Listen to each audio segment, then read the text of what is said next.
ইসলাম ধর্ম, বর্ণ, জাতীয়তাবাদ এগুলোর বাইরে যে এক বিশাল ব্রড মাইন্ডেড রিলিজিয়ন, যেখানে আলাদা আলাদা বৃত্ত টানে নাই। আমরা ধর্ম, বর্ণ, ভাষা, জাতীয়তা এগুলোকে সামনে এনে আলাদা আলাদা পরিচয়ের বৃত্ত বানিয়েছি। আমরা বানিয়েছি শ্বেতাঙ্গ আর কৃষ্ণাঙ্গের পার্থক্য। আমরা করেছি আরব অনারবের বিভাজন। আমরা করেছি ব্রাহ্মণ আর শূদ্রের জাত প্রথা। ইসলামে কোনো জাত প্রথা নাই, শ্বেতাঙ্গ কৃষ্ণাঙ্গের পার্থক্য নাই, প্রেসিডেন্ট কুলিওয়ালা ঠেলাওয়ালার কোনো পার্থক্য আল্লাহর সামনে নাই। চিল্লায় বলো ঠিক কিনা? যার প্রমাণ, প্রেসিডেন্ট যখন নামাজে দাঁড়ায় তার পাশে রিকশাওয়ালাও নামাজে দাঁড়ায়, তার পাশে শিক্ষকও নামাজে দাঁড়ায়, তার পাশে ব্যবসায়ী ভাই নামাজে দাঁড়ায়, তার পাশে ছোট্ট ছেলেটাও নামাজে দাঁড়ায়।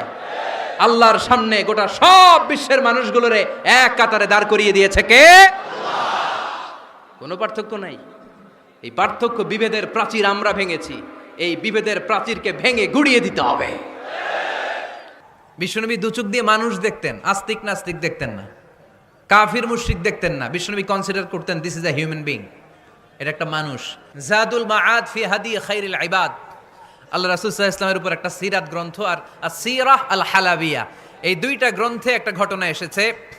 নাজরান থেকে ৬০ জন খ্রিস্টান পাদ্রী বিশ্বনবীর সাথে দেখা করতে এসেছিলেন। ৬০ জন খ্রিস্টানের জন্য বিশ্বনবী নিজ হাতে মসজিদে নববীর তালা খুলে দিয়ে মসজিদে ঢোকার ব্যবস্থা করে দিয়েছেন।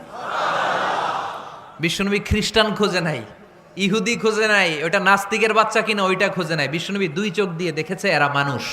নাস্তিকও আমার ভাই, হিন্দুও আমার ভাই, বৌদ্ধ খ্রিস্টানটাও আমার ভাই। ভ্রাতৃত্ব তিন ধরনের,